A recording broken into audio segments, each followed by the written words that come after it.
Welcome to the Live Life Well podcast for busy women. As a busy mum myself, I understand how hard it can be to look after ourselves. But hopefully this is a space for you to take time out, find connection, and get some simple takeaways to live life well, mind, body and soul. Let's jump in. Okay, so welcome to this episode of the Live Life Well podcast with me, Joanne Bibby from Live Life Well. And we hope this is an invitation for you as a busy woman to slow down for a little while and learn new ways that you can take care of you, because you are wonderful and you deserve to feel as good as you possibly can. And I've got a wonderful guest to help us do that today. I'm thrilled to have my childhood friend, Mairi Thompson, on today. Mairi from Body, Mind and Bones. You're a holistic health mentor, but you've also got 20 years experience working as a physical therapist and a clinical Pilates instructor. And Mairi, I'm going to get you to tell us more about you in a second, but I just have to tell people a little bit of our story because I love it. So we've known each other for a while now, haven't we? We grew up on the Isle of Skye together, went to secondary, sat next to each other in science, and then it's just been a beautiful friendship. And I feel like we've kind of got parallel lives on the opposite sides of the world now, because you're over in beautiful Australia, but we both have two girls that are about the same age, and we also have got to a point where we're just really passionate about empowering other women with their well-being, aren't we? So you've got to a point where your kind of focus is mentoring people in menopause health and equipping others to do that, which is amazing. It's such an important topic, and I'm so glad to have you on today to talk about that. But could you just tell us a little bit of your story from, maybe not the whole thing from growing up on Skye, although that's fun, but how you sort of started off as a PT and now you are focusing on mentoring others in menopausal health? Yeah, it's been a journey, I tell you what. I've always worked in the health field. But I did a sports science degree back in Scotland, and then followed that with remedial massage therapy and clinical Pilates. And then I moved into traveling the world with high performance sport. So I had the pleasure and joy of working with the Australian medical team for Commonwealth and Olympic Games. But inside or outside high performance sport, my passion has always been to help and support people be functionally fit and strong. And I guess in the past few years, I have hit perimenopause, which is interesting. And I also, at the same time as realizing things were changing within my own body and the way I was training and moving was not giving me the results that I used to get, I also got a diagnosis of osteopenia, which, if you don't know, is low bone density. So, having worked in the fitness and health industry for over 20 years and been in clinical practice, this was a bit of a shock, because I kind of thought myself as healthy, and I am healthy, but to get that diagnosis was a bit of a shock. But it was actually a bit of an ego check, because you can't out train and you can't outrun the effect of declining hormones. So, you can be the healthiest person and do all the right things with your diet and exercise, but when those hormones start to wobble, you are in the same boat as everyone else. The things that happen to your body happen to every woman as the hormone levels decrease. So I had to delve into the research for myself. I have a sports science degree, so I was able to pull all this information together about the exercise and diet, and it was very overwhelming. And as I was putting it down on paper, I realized a lot of the health risks that I were facing and dealing with were something that all women in menopause were dealing with. So I ended up building up, and there wasn't enough conversation around menopause and normalizing it, and just there's a bit of a stigma, I think, with menopause. So I ended up creating an online free Facebook group for women in menopause, and that led into workshops and an online course, and working one-to-one with women in menopause and helping them adapt their training programs and diet and lifestyle and stress management to help build their bones to be stronger, particularly because bone health was something that was on my radar, because I have not so good bone health. But then as I was working one-on-one with women, I really have this passion to support and help women in general, but there was a calling to come through the education space in terms of making more of an impact on women. So I'm now not just working with women in menopause and running these courses and things, I'm working with fitness professionals. So I'm actually educating and collaborating with them. So it's been a bit of a journey, and this is where I've landed to this point, but it's come from my own personal experience of what is going on with my body and why have I got this diagnosis and what can I do about it. So that's my journey. For sure. I think getting to your 40s is a bit of a wake-up call, isn't it? Like, your bodies just don't quite do what they did do. And yeah, you can do all the good things, all the healthy habits, but they're still going to let us down at some point. So I think this conversation is so important. And like you say, there is still that taboo and that, kind of embarrassment around menopause. I think it's getting better for sure, thank goodness. I think compared to our mum's generation, there's so much more conversation and awareness, which is great. That's right. But I'm so glad to have you on stage to talk about bone health and menopause, because we're the same age, we're both approaching that age. But I don't know a lot about bone health, so I'm really excited to talk to you about that, and I think it's going to be really helpful for people listening. But just having these conversations to let people know that they're not alone going through this, and that you're also that's the first thing, isn't it? It's having those conversations, and I've had a lot of what we call round the table. Like, I do little wellness retreats, and we'll do some exercise and we'll do ice baths and all the healthy things, and then we'll sit down and have a chat. And it's those chats that you see the light bulbs go on for women, because we purposefully have these round the table chats about symptoms. Now, I'm not in the full throes of crazy symptoms at the moment. I'm just on the edge of, there's some symptoms that are starting to niggle, and I'm aware of them, where there's some women in this conversation are older than me or further through that journey, and it's not just an age thing, but their symptoms are crazy, but that you can see the light bulbs go on for some women when they hear somebody else's symptoms, they go, I didn't know that was menopause, I've got that. And those conversations are so valuable, because people have crazy symptoms that they don't always want to talk about because they might be embarrassing.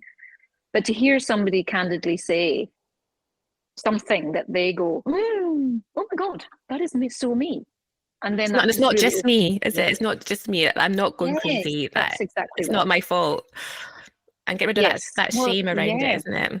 Yeah, well, that's right. And I think because there's so many symptoms and they're so varied, they often get misdiagnosed as such, as we think.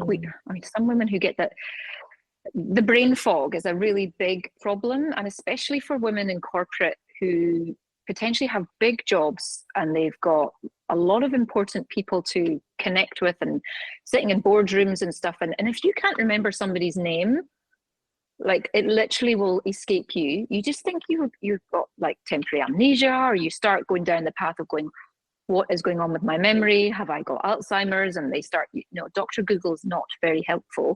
He will give you the worst diagnosis possible, but people go down the wrong path and actually end up in a really bad mental health space, and potentially physically health not getting any better because they've not recognized their symptoms as something of menopause. So it's worth having the conversation. Oh, so conversations are so powerful. There's nothing better than being in a group of women, I think, anyway. But sharing our experiences and allowing others to recognize those things in themselves is just really powerful, isn't it? So good to be having these conversations. So before we get into like the juicy stuff today, I'd love to hear, as a busy mum yourself, business owner, a health professional, what does living life well mean to you? Oh, that's such a good question. Living life well. Well, I think for me, I feel like I'm living life well now. And what that looks like is I think living in alignment with my values, like really understanding where my values are and trying to always come from that place. So I guess there's a bit of authenticity there as well. So living into my values, which my top 3 are health. So not only for my health, but number 2 is my family. So health and family go hand in hand, but my independence as well. I think also living well, when you can work with feeling that you have purpose, it's very purpose-driven work. Gosh, that just lights me up as well.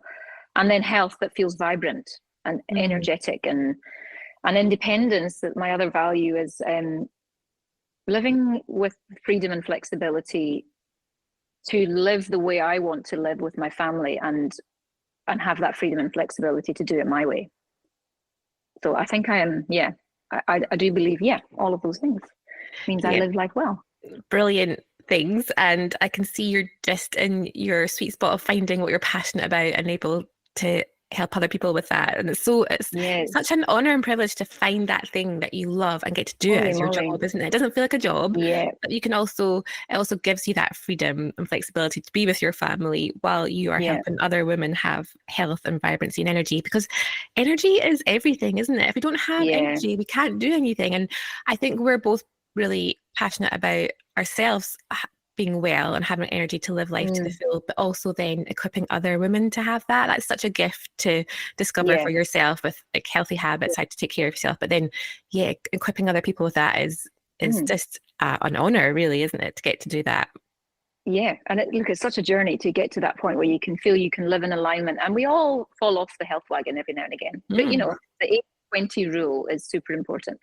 So, you know, live life to the best of your abilities, doing the right things, but know that there's always times where we kind of come in and out. And that's the one thing with hormones is I'm very much, I love to be in control of my health and my independence and my work and the direction it's going. The problem with hormones is they're not in control.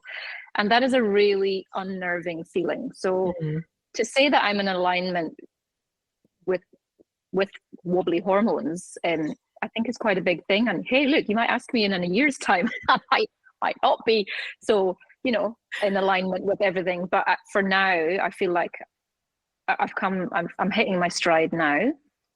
But it's just following that gut instinct and that itch to take certain leaps of faith, particularly with work.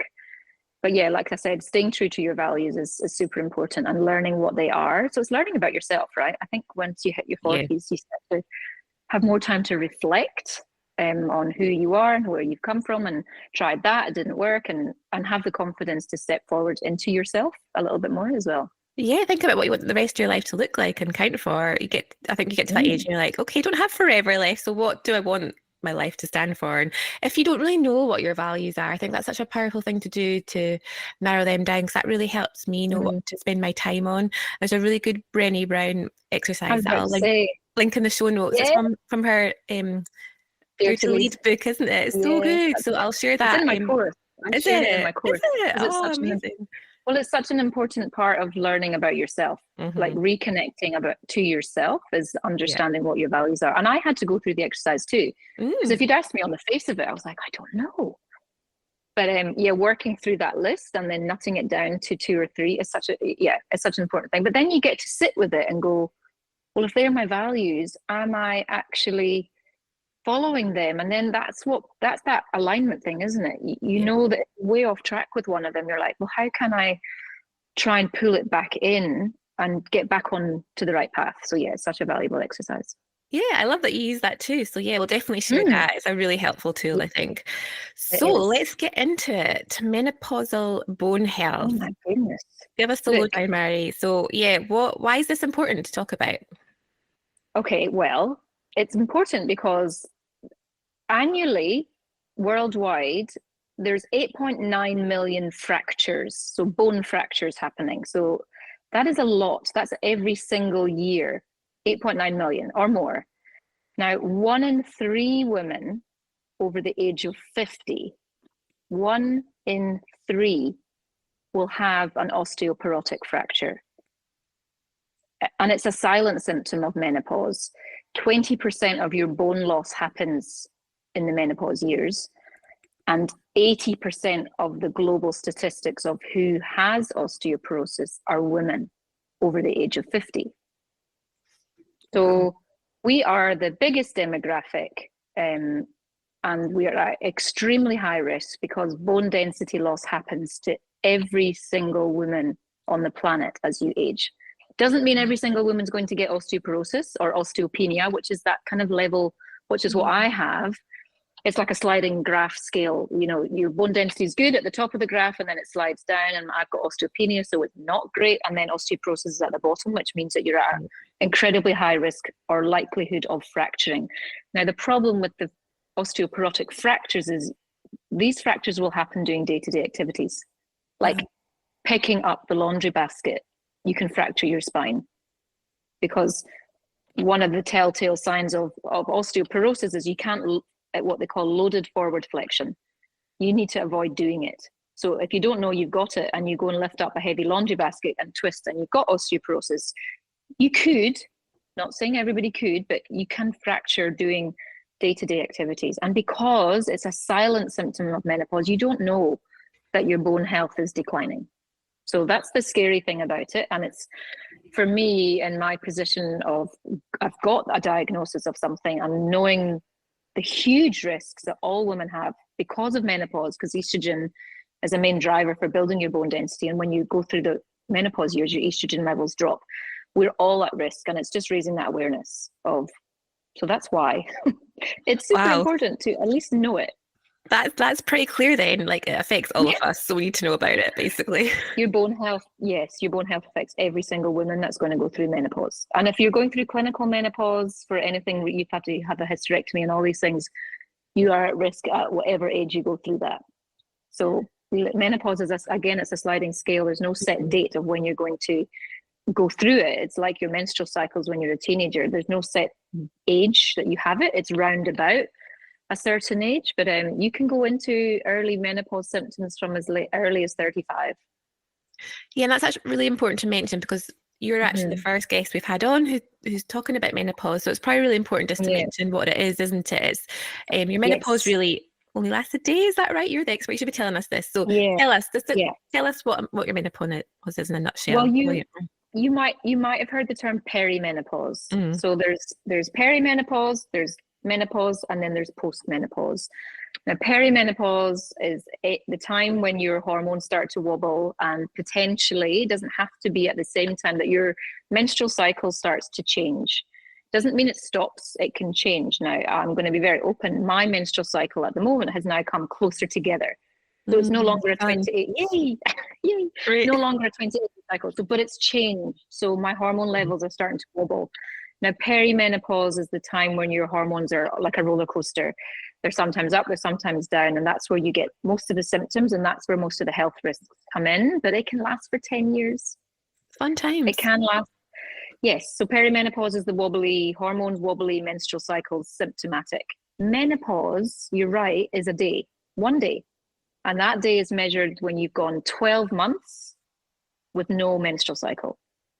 So even if you go 11 months and then get a random period, you're still in perimenopause. You're not menopause. So it's that full 12 months without a menstrual cycle. And from every day after that, you're postmenopause. Great. And I think that's a great explanation. Thank you. Because I think even if you're not in your 40s like us, you're not yet in perimenopause, you'll know someone who is or will be. And the more we can know about this, the more we can support each other, because women deserve to be supported through this. And the more awareness we have, the better. So if you're listening and you're not in menopause, then thank you, because this will equip you to support others and then be prepared when you go through it. Sure. That's exactly right. And there's a lot of preventative stuff you can do to support yourself. Amazing. So that's what I'd love to ask you then, Mairi. So you've told us why it's important to look after our bone health in menopause. And I really am quite naive about this. I was aware that our bone health can be affected, especially I've heard if you take HRT, that can sort of compound it. But then what are some of those preventative measures we can take, or even if we are in perimenopause or menopause or even postmenopause, how can we start to really look after our bone health? I'd love you to share that with us. Well, the good news is you can do a lot. Great. And the good news is if you know early, there's a lot of like what we call preventative stuff. So start building what we call your bone bank as soon as you can. The real focus for women in perimenopause particularly is to introduce strength training. So, but not just picking up a 2 kilogram dumbbell at the gym. We're talking lift heavy stuff, like properly heavy stuff. So get yourself to a gym or get yourself a personal trainer. And this is why I now work with personal trainers, because I need to educate those people who are going to be writing programs for women over 40. But strength training has research been proven time and time again to help build your muscle mass, because you lose your muscles. Now, muscles and bones are connected because muscles move the bones. And so if you can strengthen your muscles, you'll also strengthen your bones. So strength training is number one. Yeah. And when you're over 40 as a woman, strength training should take precedence over cardio. So you do have to really take that focus towards strength. It's not to say don't do cardio, because The other health risks of menopause are your metabolism slows down. So we have metabolic issues. We have the bone health issues. We have cardiovascular disease risk, including heart disease, which is the actual number one health risk of menopause. And the last one, forgot. I'll get back to you. Anyway, like I said, there's loads of health risks, but yeah, the bone density. So building your muscles and bones will do a lot. But the one thing within a strength training program is to do plyometrics. Now that is the number one modality within any exercise program that all women and men, because men lose bone density too, just not as much as us, especially in the hormone, is to do what's called plyometrics. It's super easy to do. It's jumping, but it's not jumping in the biomechanical range of movement that you walk and run. So if you think walking and running, if I say to you, do jumping and loading exercises, a lot of women will think, and I was one of them, oh, it's fine. I've been a runner for so long. I'm getting that impact on my bones. No, it's no, because the stress on the bone when you walk and run is the same. It's a constant stress. We have it every day. It's not doing something outside of the norm to get the bone cells to go, oh, I need to make more bone. You're stressing me in a different way. So plyometrics is multi-directional load. So that's jumping side to side, jumping on and off a box, running up and down stairs and jumping down them. So, but there's so many easy things you can do. And lots of clinical research will show that if you can do 20 jumps a day, they've measured this over a specific study, over 16 weeks of doing 20 jumps a day, you can significantly improve the bone density in your hips. So jumping. I'm guessing hips is an important one because that can often be where you end up having a nasty fracture if you fall, and then that can have other health impacts and like life-limiting impacts, can't it? Especially as you're much older, the recovery from a hip fracture, it's a tricky one. And that's 90% of those for women are osteoporotic fractures. You know, my granny, she fell over in her lounge room and broke her hip.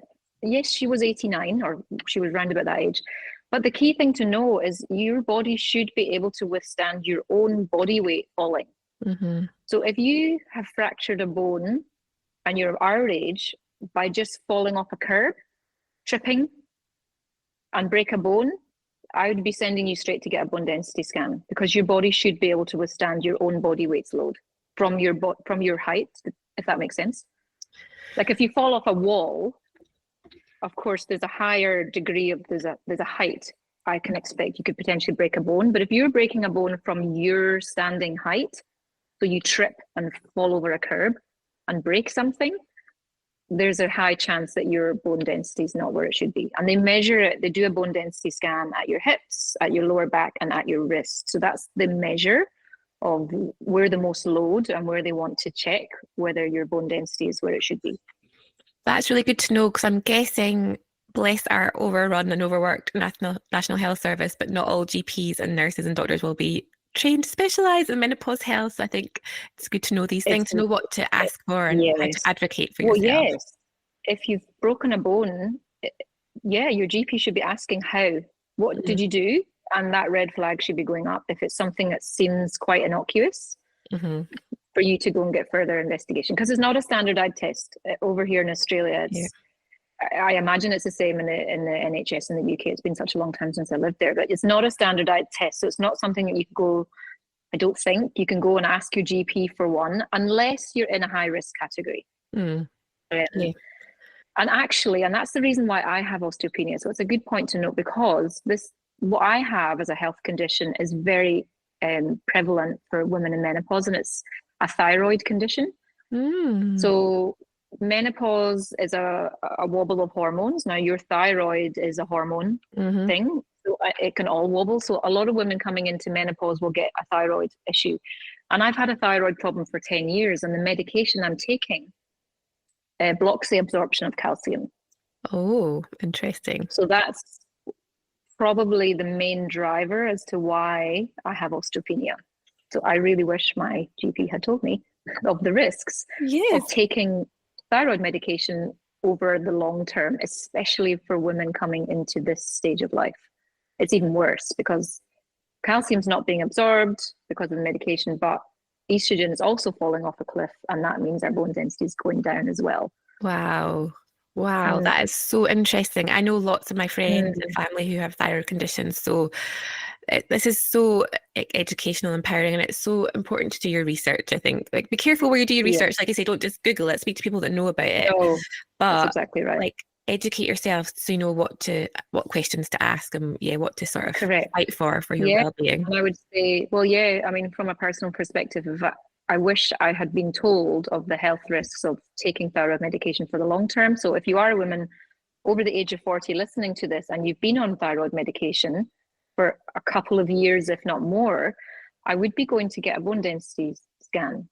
Yeah. I would be going to ask your GP because there's a direct correlation to bone health with thyroid medication. So therefore, I didn't have to pay for it in Australia here because my GP went, Right. "Oh, how old are you? How long have you been on it?" Because I moved, so I got a new GP. So she was doing a whole battery of tests as I was coming in as a new patient. She was like, "Okay, we're sending you for a bone density scan." And I went, that was the first point where I went, because I come from a clinical background. So I'm like, ooh, I hear a red Your flag radar. here. Yeah. Yeah, I was like, okay, what's this all about? Went home and looked it up and I was like, holy moly. And then sure enough, the results came back and I was like, oh, that is not cool. No, that I think we've kind of gone off topic slightly, but in a really good way, because I think that is actually something important to discuss and just be aware. Like, and no, do not apologize. I think we're meant to talk about it because it's taught me something, and I'm sure people are listening, that'll be so helpful. But if you're on any long-term medication, maybe just chatting to your doctor. If you're approaching menopause, then what could be the side effects, and just really thinking about how you can take care of yourself well through this period and beyond. Because, like you say, if we start now, we're going to build that bone bank for when we do reach older age. That's it. You know, much so better. Start jumping now. Do have start jumping. Yes, what I'm hearing, Mary, is that my once a week little 10-minute strength workout at home with a pair of dumbbells isn't cutting it, is it? No, and I've just started a train the trainer series at college. So I lectured at a college, and that's the first thing that they set up and go, oh, so I can't have my over 40 women lifting a 2 kilogram dumbbell. I'm like, oh man, it's not going to do much, and it's going to do even less when your hormones have gone. Okay. You have to, I mean, look, we can't overnight go from a 2 kilogram dumbbell to a 20 kilogram dumbbell. So this is the point of working with your trainer, is to build yourself to the point where you are lifting heavy. But the good news is you don't have to do it for very long. Like, you're going from doing 20 reps down to 5 because it's heavy, but you are making those changes to your bone by doing it. Oh, I'm going to have to join a gym, haven't I? I'm putting that off, but I think, or just buy those heavy. 100%. And you know what? It's been such a joy going into a gym. It's so empowering to feel strong. There's nothing better for a woman to. And my gym is full of women. I love it. Amazing. I can imagine that. And maybe I'll experience it soon, but I can imagine you must feel really empowered and like proper like kick-ass. Yeah, I can lift that like massive weight. And it's a process, like you say, and embracing that. Oh yeah. So, I think that's good to know in black and white. That's what we need to do, because that's what we're here for the information, whether we like it or not. That's what we have to do. Well, and that if you want to live life well when you're in your 40s, you can't do what you did in your 20s and 30s, and that is my loud and clear message. What used to work in terms of diet and exercise won't work anymore. And it's empowering to know that, because it is the most frustrating thing to start to get this menopause belly, a little like this little pot belly. Whereas when in your 30s, you'd eat the wrong things and a week later you could potentially get rid of it. Now, it's there to stay. Yeah. But it's hormone driven. And if you understand that, you can work with a professional who really understands that it's a hormone driven weight, and then you have to work slightly differently to shift it. Sure, you're giving us the tough love today, Mary, and I'm here for it. That's what we're here for. You care about us, you're giving us the truth, so that's what we need. So that's the biggest thing you've said that we can do is the strength training and the plyometrics. But is there any other sort of lifestyle things that you could give us quickly that might help, like sort of our diets? Your diet. Well, nothing. Yes, there's never one thing, is there? And that's the thing. It's a combination, and it's not just bone health. It's menopause symptoms in general, and weight management, and feeling like you want to live your best life. Exercise is one component, and diet is another. So we probably all know calcium helps build your bones, but calcium can only be absorbed if you pair it with magnesium and vitamin K. So you kind of have to have a really good comprehensive diet and lowering your levels of inflammation in the gut. And I know you're the real advocate for gut health and things. So, I'm sure hopefully all of you listeners have heard Jo talking about gut health, but reducing your inflammation, because it's all about your ability to absorb the good foods that you're putting in your mouth. For some people, they eat incredibly well, but their body's not got the ability to absorb it properly because they're not really looking after their gut. And inflammation doesn't just have to be from dietary, it can be stress, because hormones, your menopause hormones cause a massive increase in cortisol, which is inflammatory. So again, it's hormone driven. So it's exercise, it's diet, and it's stress management. Being able to use the little tools, the whatever it is that you can bring your stress levels down, and give yourself proper rest. Yes. Like proper rest, and not feel guilty about it. You're just I'm looking after my health.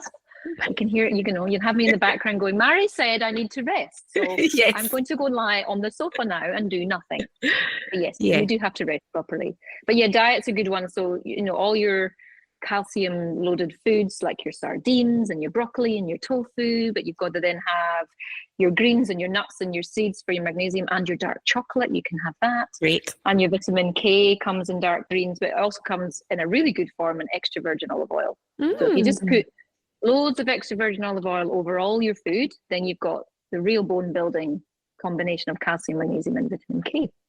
Oh, all things I love. Yeah. So that's good news. Yeah. That's good news. We can do that. Yeah, that is really good news. Definitely, I think the rest and self-care is so crucial, isn't it? Because your body's going through a lot.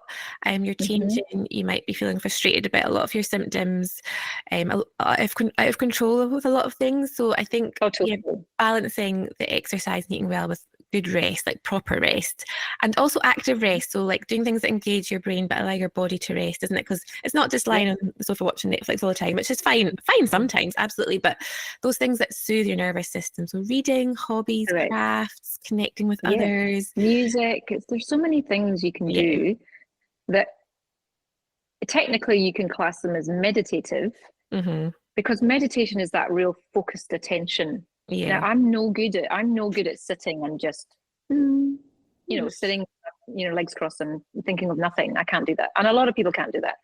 But if you can draw your attention to one thing, so like you said, your craft, like you're knitting, or you're doing a jigsaw puzzle, or you're doing that lovely colouring in, or playing the piano, or picking up a skill that gives you focused attention where you're not thinking of something else, that's meditative, because it's and then if you do something like Pilates or yoga, that's even better, because you're moving your body as well in a way that's not stressing it too much, unless you're going to a power yoga class. But then there's loads of different ways that you can look at downtime, and it looks different for everyone. So just find what you can do.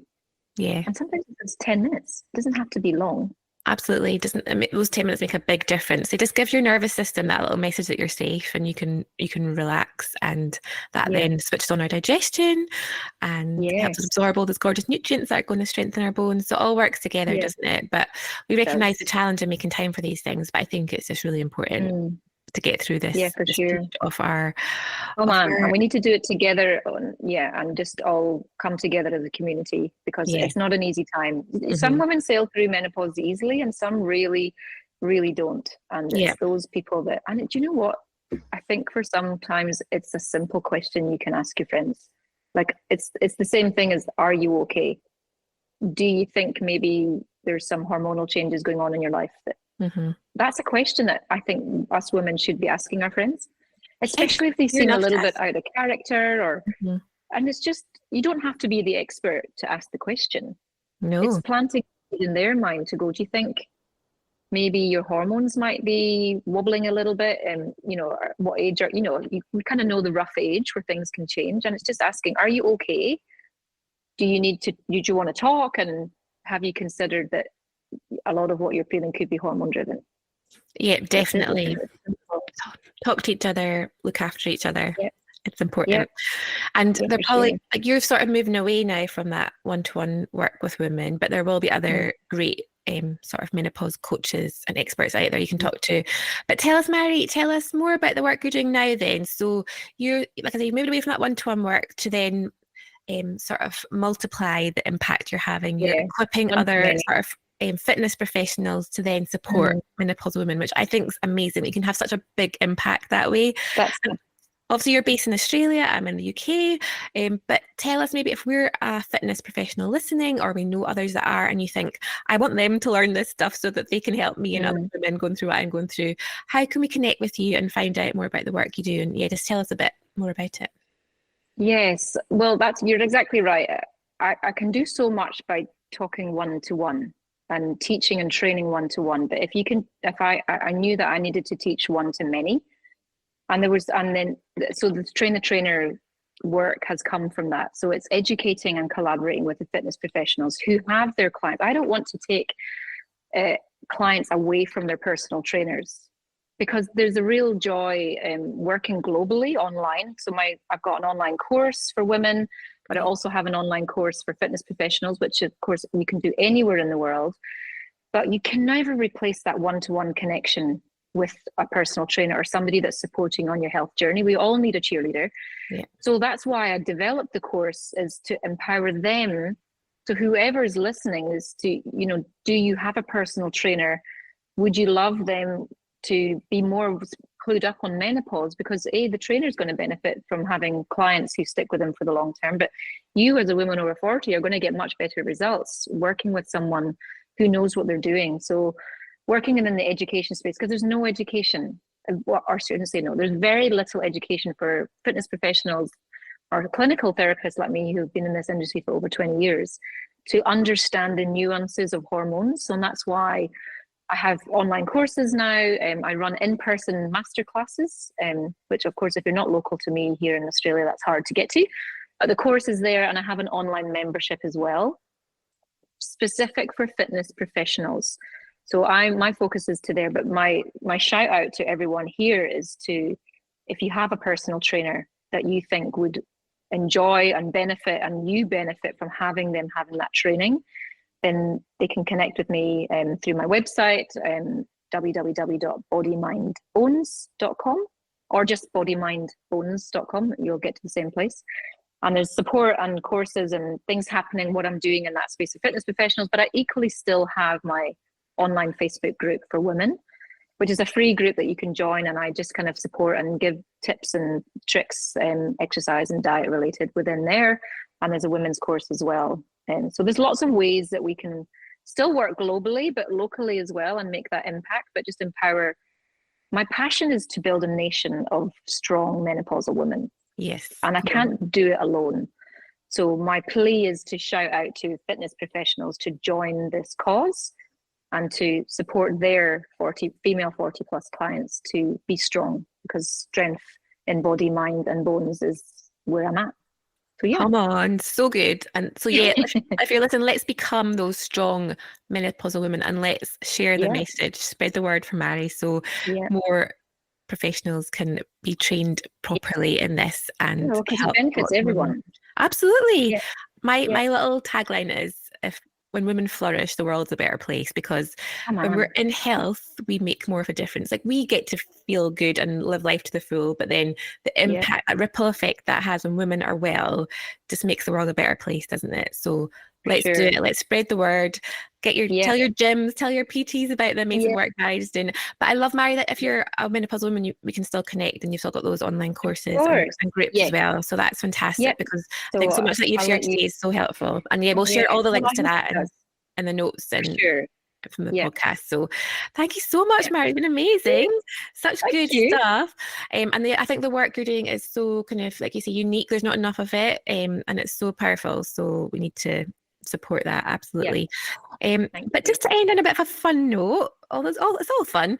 I would love to know what your last meal on earth would be, considering the world's about to end, so we don't need to worry about our calcium or our vitamins, so we can go crazy, have what we want. So what would you choose for that?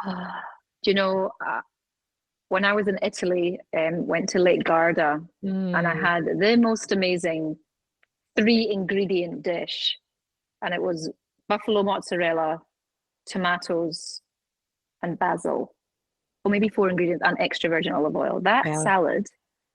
So I'd have that salad with a bucket of prawns. Okay. Because over here in Australia, we have giant prawns, king prawns, and they're beautiful. Sky. Oh, they're huge. Like they're big. They're not always. They're like more like langoustines almost. Yeah. Big prawns, and there's a place down the road from us. It's a suburb called Mooloolaba, very Aussie name. And Mooloolaba prawns are the sweetest, beautifulest prawns ever. So I'd have a bucket of prawns with my tomato and buffalo mozzarella salad and a glass of white wine. And then I'd have a lemon tart and some dark chocolate. Oh, so good. It's the simple things done well. You can't beat that, can you? Yeah, and Italians know how to do that. Oh my gosh, like literally we went back to that restaurant twice. Is your mouth watering just thinking about it? Mine's watering thinking about the wines. I've not had any for like 2 months, so that's what's getting me. But... Oh yeah, you're too good. But yeah, your last day on earth, I think I have to. Oh yeah, there'll definitely be some wine involved for sure. Oh, Mairi, thank you so much for talking to us today. It's been really great to share. I think you've given us such simple, clear takeaways that we can apply and be empowered to take care of our menopausal health. So thank you for sharing those with us and for all that you're doing. So welcome. Thank you for having me.